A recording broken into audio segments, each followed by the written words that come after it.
name is Andy Vaughn. I'm one of the test pilots on the Textron AirLand Scorpion. We're here today at Riyadh at RAF Fairford, and this is our last stop on our European demo tour. Worldwide, there's A37s, F5s, OV10s that are aging out and need replacing. And with the heavy focus on the current modern ground commander and his need for intelligence and surveillance and reconnaissance, we developed the Scorpion from our own requirements rather than a government set of requirements. So we see the Scorpion as really fitting the role of an ISR multi-role airframe as its primary mission. And you can see that's reflected in the design of the aircraft with this fairly straight wing. And that's really for long endurance and slow loiter speeds. It's quite lovely to fly. It's very docile and handles quite carefree. And I really noticed that, for example, aggressive maneuvering down low or in the landing pattern, it's quite easy to fly. Flying final approaches is in the low 100 knot range. It stalls very slow in the 85 knot range. It can accelerate and fly in a faster regime. You know, it's quite maneuverable, I'll say, and it reminds me of my days when I used to fly the A-10 in the U.S. Air Force.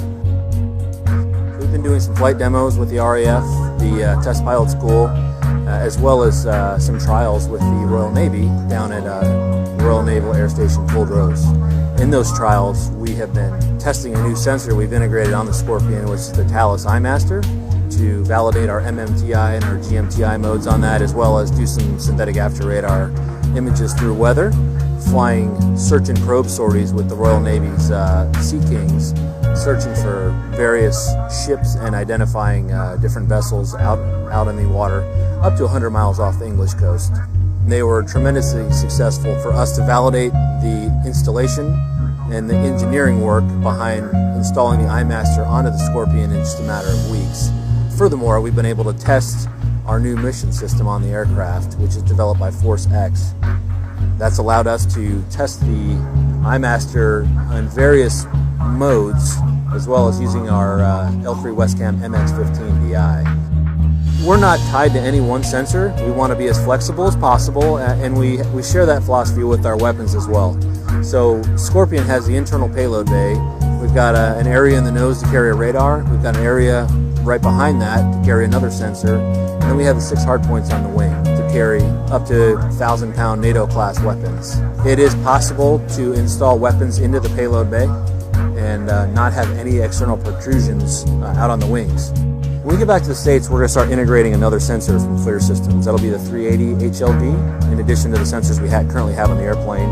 We're going to do further mission systems software testing, and then we're going to start preparing for our first weapons demonstration. Our first weapons drop is likely to be a G-Claw, which is made by Textron Systems, and that weapon is an internal installation inside the payload bay, and is dropped from a tube.